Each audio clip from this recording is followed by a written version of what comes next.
Good morning, students. Today we are going to start the determinant factors of demand, या that factors which affect the demand. First of all हम लोग जो पुराना पढ़ा था उसका थोड़ा सा रिवाइज कर लेते हैं कि व्हाट इज़ द डिमांड की फर्स्ट ऑफ ऑल हम लोगों ने लास्ट क्लास में हम लोगों ने लिखा डिमांड क्या होती है.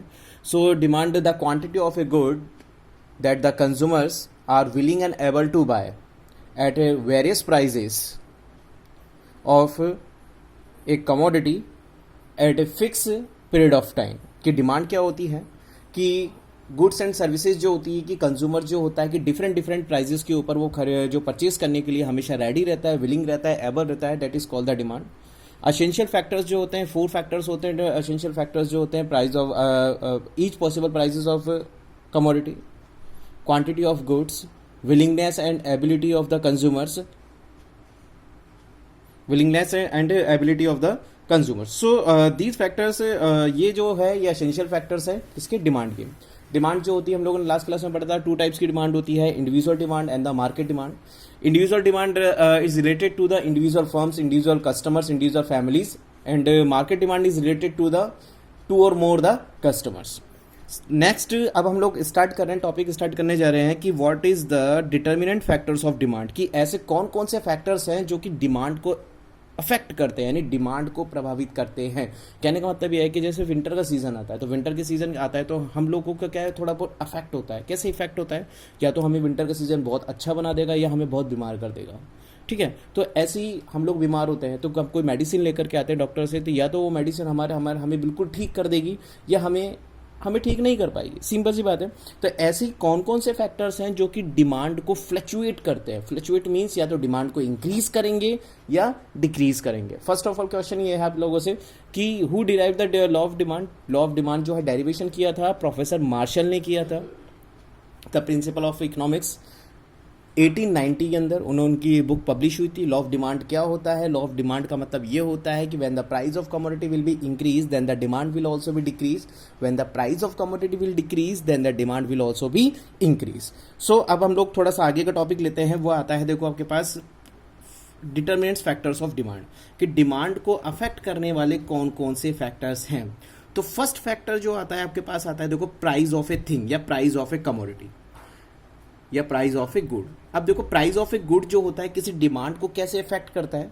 प्राइस ऑफ गुड जो होता है डिमांड को ऐसे इफेक्ट करता है कि when the price of a thing will increase, कि अगर कोई भी कमोडिटी की प्राइस अगर इंक्रीज होती है then the demand for the commodity will also भी डिक्रीज. सिंपल सी बात है कि अगर ये पेन पहले 25 रुपीज़ का आता था, अगर ये 30 रुपीज़ का आता है तो सिंपल सी बात ये है कि आप लोग इसकी डिमांड क्या करोगे? कम करोगे, because of the price will be high. If the price will be low 25 rupees to 5 rupees then the demand will also भी इंक्रीज. तो वही चीज़ है कि when the price of a thing will increase then the commodity demands is low. When price of a thing is decreased, then commodity demand is high. There is a negative relation या inverse relationship between the demand and price. कि demand और price के बीच में कौन सा relationship होता है? Inverse relationship होता है. But demand and price के बीच में, price and demand के बीच में तो inverse relationship होता है. Price high, demand low, price low, demand high. But demand and price के बीच में कौन सा relationship होता है? Positive relationship होता है. Next जो आता है आपके पास आता है देखो customer income या consumer की income. ये भी अफेक्ट करने वाला फैक्टर है. फर्स्ट फैक्टर में भी यू अंडरस्टूड, आप समझ चुके होंगे. फर्स्ट फैक्टर कैसे समझा देखो कि प्राइस के इंक्रीज होने पर डिक्रीज हो रही है, प्राइस के डिक्रीज होने पर इंक्रीज हो रही है, तो फ्लक्चुएशन हो रहा है. पहले डिमांड इंक्रीज फिर decrease. Second thing is the customer income. Consumer income के अंदर क्या होता है कि when the consumer income will be increase then the demand for the commodity will also be increase, but the consumer income will decrease then the demand for the commodity will also be decrease. कि अगर customer की income जो है वो increase होती है then demand क्या होगी? वो भी इंक्रीज होगी. कस्टमर की इनकम डिक्रीज होती है तो भी डिमांड क्या हो जाती है? डिक्रीज हो जाती है. इसको एक एग्जांपल से समझते हैं हम लोग. देखिए ध्यान रखना कि कंज्यूमर की जो इनकम होती है उसके अंदर क्या होता है कि प्राइस ऑफ द कमोडिटी जो होती है वो हमेशा क्या होती है? कांस्टेंट रहती है. फॉर एग्जांपल देखिए कि ये मैं जो पेंसिल यूज़ कर रहा हूँ इस पेंसिल का प्राइस जो है वो है 5 रुपीज़. अब कस्टमर की इनकम जो है, कस्टमर का बजट है वो है 100 रुपीज़. अब 100 रुपीज़ के अंदर 5 रुपीज़ बेसिस पर कितनी यूनिट्स आएगी उसकी? 20 यूनिट्स. पेंसिल की कितनी यूनिट्स आएगी? 20 units. If consumer budget will increase, consumer का बजट जो है 100 रुपीज से होकर के 150 रुपीज हो जाता है, देन कंज्यूमर की डिमांड कितनी हो जाएगी 30 यूनिट्स। कहने का मतलब यह है कि कंज्यूमर की इनकम जब कम होती है तो डिमांड भी क्या होती है, कम होती है। कंज्यूमर की इनकम ज़्यादा होती है तो डिमांड भी क्या हो जाती है, ज़्यादा होती है। कहने का मतलब यह है कि प्राइस जो होती है, प्राइस ऑफ कमोडिटी हमेशा क्या रहती है, इसके अंदर कांस्टेंट बनी हुई रहती है। कैसे देखो, इसका एक अपन डायग्राम मैं आपको शो करता हूं, कैसे कि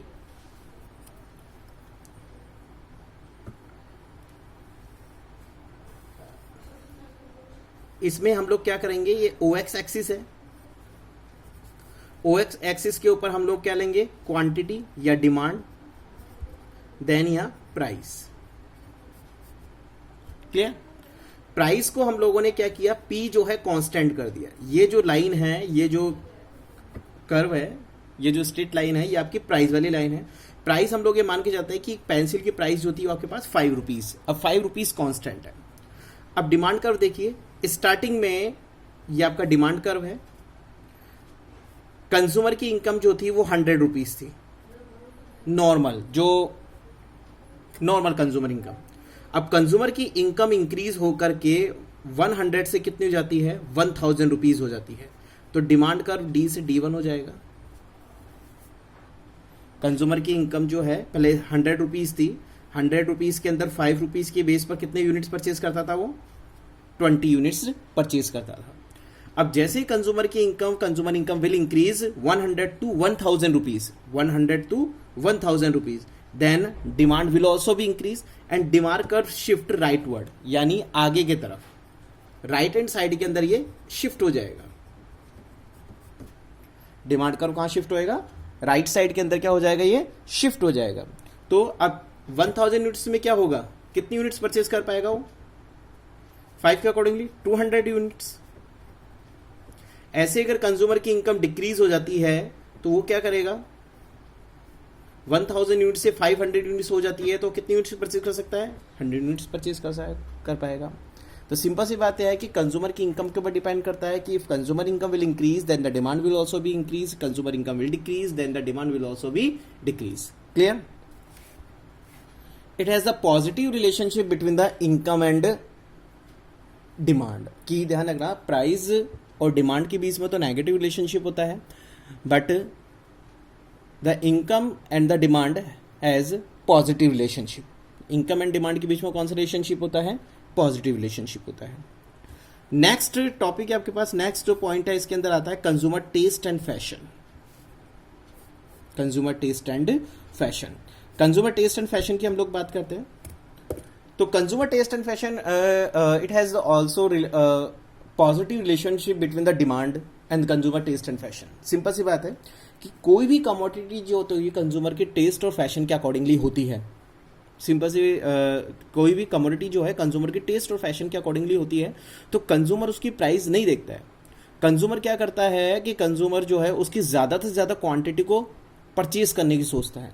अगर उसकी कंज्यूमर की टेस्ट और फैशन के अंदर नहीं रहती है तो कंज्यूमर क्या करेगा कि उसकी क्वांटिटी को क्या कर देगा, रिड्यूस कर देगा, क्वांटिटी को क्या कर देगा, डिक्रीज कर देगा। सपोज करो कि सलमान खान की कोई नई मूवी आई, नई मूवी के अंदर सलमान खान ने कोई एक न्यू शर्ट जो है वियर किया। In the market, the price of the new shirt is the 2000 rupees, but the new shirt will be in the trend, in the fashion. Then the consumer neglect the price of the commodity. He will be focused on their taste and fashion, so he will be purchase the lot of quantity of the goods. जो price है वो 2000 rupees है। अब वो 2000 rupees जो है सलमान खान उसकी shirt की, तो कंज्यूमर प्राइस को नहीं करेगा लेकिन वो अपने फैशन पे ध्यान देगा, तो डिमांड क्या होगी, वो ज़्यादा से ज़्यादा होगी। But the shirt it will be in the future, it will be out of fashion. अगर वो शर्ट जो होती है फ्यूचर के अंदर आउट ऑफ फैशन हो जाती है और कस्टमर दुकान वाला जो है वो 2000 के जगह उस शर्ट को आपको 500 में भी देने को तैयार है, तो आप लोग उसको परचेज नहीं करोगे। क्यों नहीं करोगे? क्योंकि वो आउट ऑफ फैशन हो गई है। तो कंज्यूमर की जो टेस्ट और फैशन होता है और डिमांड जो होती है उसके बीच में कौन सा रिलेशनशिप होता है, वो रिलेशनशिप होता है वो आपके पास होता है पॉजिटिव रिलेशनशिप। तो देखिए कि when a commodity according to the consumer taste and fashion, कि अगर कोई कमोडिटी जो होती है कंज्यूमर के टेस्ट और फैशन के अकॉर्डिंगली होती है, then the price is high. Price के हाई होने पर भी, but the demand will also भी हाई। तो डिमांड भी क्या होगी, हाई होगी, क्योंकि टेस्ट और फैशन में है, प्राइस ऑब्वियसली हाई होगी तो डिमांड भी क्या हो जाएगी, हाई हो जाएगी। But if commodity does not according to the consumer taste and fashion, लेकिन अगर कोई कमोडिटी जो होती है कंज्यूमर के टेस्ट और फैशन के अकॉर्डिंगली नहीं है, देन प्राइस इज लो, तो प्राइस भी क्या होगी उसकी, लो होते हुए भी, but the demand will be constant, demand उसकी कांस्टेंट रहेगी यानी लो रह जाएगी। It has a positive relationship between the demand and price if price is high according to the fashion and taste. तो सिंपल सी बात है, कौन सा रिलेशनशिप हुआ है, पॉजिटिव रिलेशनशिप होता है किसके बीच है, प्राइस एंड डिमांड के बीच में। आप लोग समझ चुके होंगे कि ये जो है रिलेशनशिप किस बेसिस पे आया, वो पॉजिटिव बेसिस पे आया। क्यों आया, क्योंकि वो जो है किसके बीच में था, वो फैशन के बीच में था और कंज्यूमर के कमोडिटी के प्राइस के बीच में था। नेक्स्ट टॉपिक हम लोग लेते हैं, देखिए नेक्स्ट आता है distribution of income, national income. अब देखो डिस्ट्रीब्यूशन ऑफ नेशनल इनकम जो है वो कैसे अफेक्ट करता है, डिस्ट्रीब्यूशन ऑफ नेशनल इनकम जो है वो कैसे इफेक्ट करता है। देखिए फर्स्ट ये 3 थिंग्स आपको समझ में आ गई। First of all the price of good, price of good कैसे कि when the price of commodity will high then the demand low, commodity price low then the demand will be high. Negative relationship हुआ, fluctuation हो गया, पहले high फिर low. Customer income या consumer income, consumer income में एक बात हमेशा आप लोगों को नोटिस करनी है, नोटिस ये करनी है कि the price of the commodity will be constant, always be constant. हमेशा प्राइस ऑफ कमोडिटी क्या रहती है, कांस्टेंट रहती है। चेंजेस किस में आता है, केवल इनकम में ही चेंजेस आता है। Income will be high, demand will be high, income will be low, demand will be low. Third point is the customer taste and fashion. If the commodity will be according to the customer taste and fashion, then the price of commodity will be high, but the demand will also be high. But the commodity will not be according to the consumer taste and fashion, then the demand will be low and the price will also be low. Next आता है आपके पास देखिए जो है distribution of national income.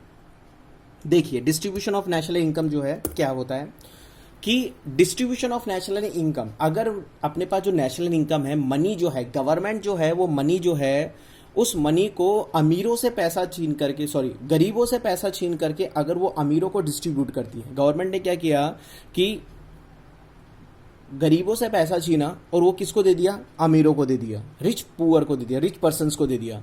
तो इससे क्या होगा, लग्जरी गुड्स की डिमांड इंक्रीज हो जाएगी। लग्जरी गुड्स कैसे, अमीर है तो बेसिक नीड्स तो उनकी कंप्लीट है, that they will be called the rich person, so they will be purchase luxury goods.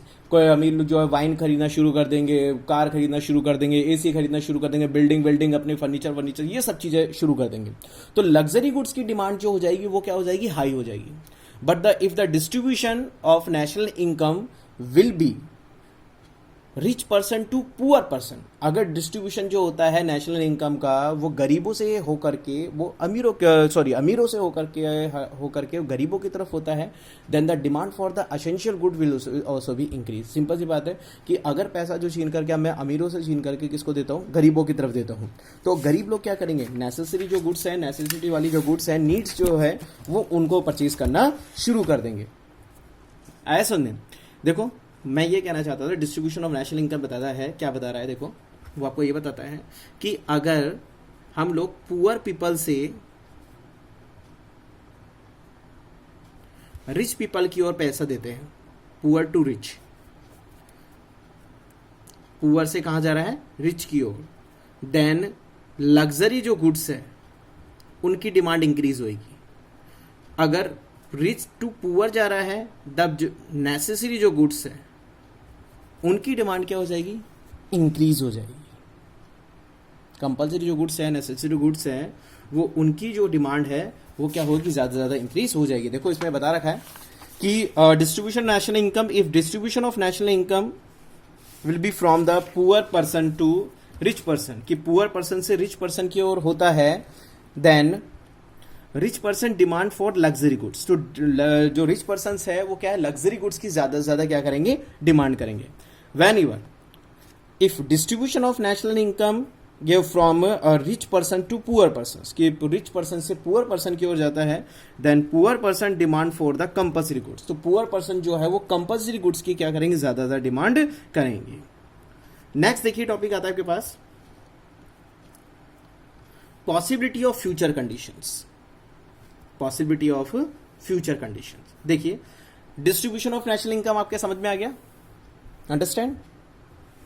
देखिए नेक्स्ट आता है कि देखो possibility of future condition. Possibility of future condition अपने को क्या बताता है, ये कैसे डिमांड को अफेक्ट करता है। अगर कस्टमर को ये पता चले in future the price of the commodity will be high, then the demand for the commodity in present will also be high. Simple सी बात है। देखो अगर आपको ये पता चले, जैसे आज सपोज करो 10th में है, 10 में है, अगर आपको ये पता चले ऑन 20 में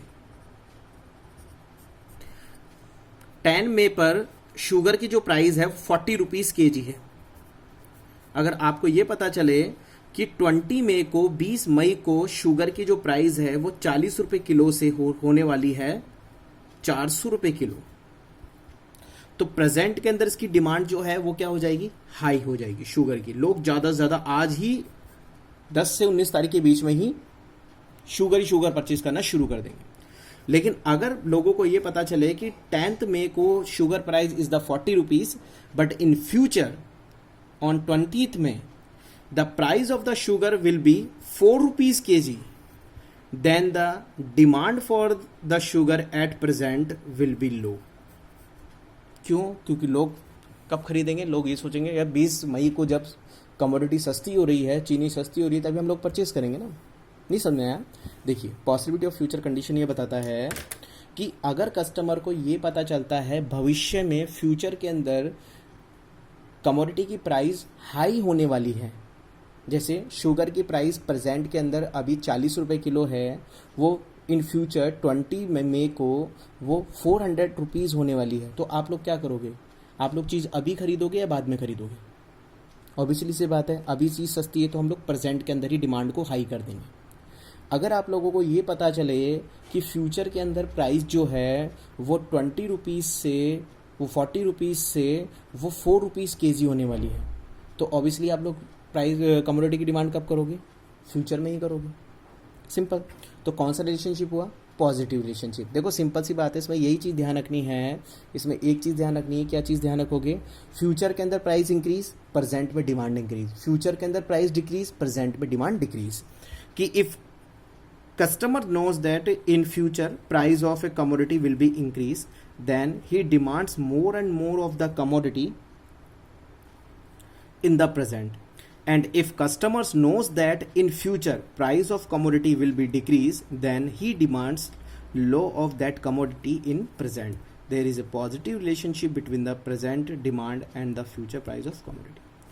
Next topic is the festivals. देखो festivals क्या होता है कि अगर फेस्टिवल का सीजन आता है तो the price of commodity will be high, then the demand will also be high. अब हम लोग भी सोचते हैं दिवाली का टाइम आया, चलो कमोडिटी की प्राइस ज़्यादा है तो कोई बात नहीं, हम लोग चीज़ें खरीद लेते हैं, तो उसके ऊपर कोई फर्क नहीं पड़ता कि at the time of any festival the price of commodity is anything, demand will also be constant, no change in the demand.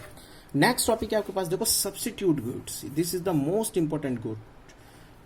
To type की गुड्स होती है, एक तो substitute goods and second is the complementary goods. First is the substitute goods, second is the complementary goods. These goods also known as the related goods, RELATED, related goods. In goods को related goods भी कहते हैं, substitute goods and complementary good. अब देखिए substitute goods क्या होती है। Substitute goods are those goods which are substitute to each one. एक दूसरे के बीच में substitute हो सकती है। फॉर एग्जाम्पल मॉर्निंग के अंदर आपको चाय नहीं मिली तो आप लोग कॉफ़ी पी सकते हो, आप लोगों को मिरिंडा नहीं मिली तो आप लोग क्या कर सकते हो? थम्स अप का यूज़ कर सकते हो। आप डव साबुन से नहाते हो, डव नहीं मिल रहा तो आप डेटॉल से भी नहा सकते हो। अगर आप कोलगेट यूज़ करते हो, कोलगेट किसी शॉप पे नहीं मिला तो आप लोग पेप्सोडेंट को भी यूज़ कर सकते हो, है तो पेस्ट ही ना। तो substitute goods are those goods which are substitute to each other. इसमें क्या होता है कि if the price of any commodity will be increase, कि अगर किसी कमोडिटी की प्राइस इंक्रीज हो जाती है, जैसे फॉर एग्जांपल कि अगर कोलगेट की प्राइस जो है पहले 80 रुपीज़ का आता था, अब वो कितने का आने लग गया? 800 रुपीज़ का, तो कस्टमर कोलगेट को स्विच करके क्या कर देगा? पेप्सोडेंट की डिमांड को इंक्रीज कर देगा ऑब्वियसली। तो वही है, देखो if the price of one commodity will increase then a customer buy its substitute goods which has low price, तो कस्टमर क्या करेगा? लो प्राइस में कर देगा। फॉर एग्जाम्पल कि जैसे tea and coffee both are the substitute goods. बहुत सारे एग्जांपल है, टी एंड कॉफ़ी हो गया, कोल्ड ड्रिंक्स हो गए, कोक्स हो गए, साबुन हो गए, बहुत सारी चीज़ें जो आप लोग डेली यूज़ में सब्स्टिट्यूट गुड्स के हैं। तो वही बता रहा है, देखो सब्स्टिट्यूट गुड्स के अंदर क्या होता है कि अगर टी की डिमांड अगर इंक्रीज हो जाती है तो कॉफ़ी की जो है प्राइस, देखिए मैं आपको एक्सप्लेन कर देता हूँ।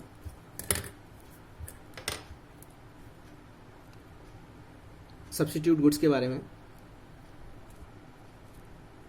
अपने पास टू कमोडिटीज है, यह है tea's demand and here is coffee's price, and this is the demand curve. इसकी शेप जो होती है पॉजिटिव स्लोप होती है, लेफ्ट टू राइट अपवर्ड में। देखिए starting price is the P and quantity is the Q. देखिए मैं आपको समझाता हूं कि कॉफी की प्राइस जो है, स्टार्टिंग प्राइस जो है कॉफी की, वो कितनी थी, 50 रुपीज थी। देन कॉफी की प्राइस जब 50 रुपीज थी तो कस्टमर की टी की डिमांड जो थी 5 रुपीज थी, मतलब 5 यूनिट्स की थी। कहने का मतलब यह है कि अगर आपको एक कप कॉफी पीनी है तो आपको 50 रुपये देने हैं, और 50 रुपये के अंदर आप कितनी चाय पी सकते हो, 5 कप चाय पी सकते हो आपको। अब सपोज करो कि कॉफी की प्राइस जो है वो और भी ज्यादा इंक्रीज हो जाती है, 50 रुपीज से क्या हो जाती है, 500 रुपीज हो जाती है। तो जो लोग पहले एक कप कॉफी पीते थे वो भी इसको छोड़ करके, कॉफी को छोड़ करके किस पे आ जाएंगे, चाय की डिमांड करना शुरू कर देंगे। और टी की जो यूनिट्स है 5 से कितनी हो जाएगी, 50 यूनिट्स हो जाएगी। आया सुनने, मतलब कि कस्टमर क्या करता है, सब्स्टिट्यूट गुड्स में करता है क्या कस्टमर, कि अगर एक कमोडिटी की प्राइस हाई होती ना तो कस्टमर उसका सब्स्टिट्यूट ढूंढता है। आप लोग स्टेशनरी की शॉप पे गए, आप लोगों ने बोला कि मुझे ट्राइमैक्स का पेन चाहिए।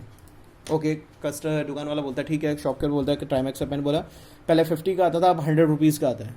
तो आप लोग क्या करोगे, बोला अंकल पहले तो 50 का आता था, अब आप 100 का दे रहे हो, तो आप उसका कोई सब्स्टिट्यूट पेन बता दो जो 50 रुपीज़ की रेंज में। तो कस्टमर क्या करता है, उसका सब्स्टिट्यूट ढूंढना शुरू कर देता है। तो वही बता रहा है, देखिए कि if the price of T increases then the customer demand of coffee is high quantity, after that the coffee price will increase then the customer demand the high quantity of coffee। Next topic आता है आपके पास, देखिए इसके अंदर वो आता है complementary goods. Complementary goods का क्या होता है, ये डायग्राम जो है वो रॉन्ग है, ये diagram, this diagram is the right. देन देखो कॉम्प्लीमेंट्री गुड्स क्या होती है। Complementary goods are the those good which are related to the each other, कि कॉम्प्लीमेंट्री गुड्स ऐसी जो गुड्स होती हैं जो कि एक दूसरे के रिलेटेड होती हैं, एक दूसरे से जुड़ी हुई होती है, जैसे हेड एंड टेल। तो अगर इसमें किसी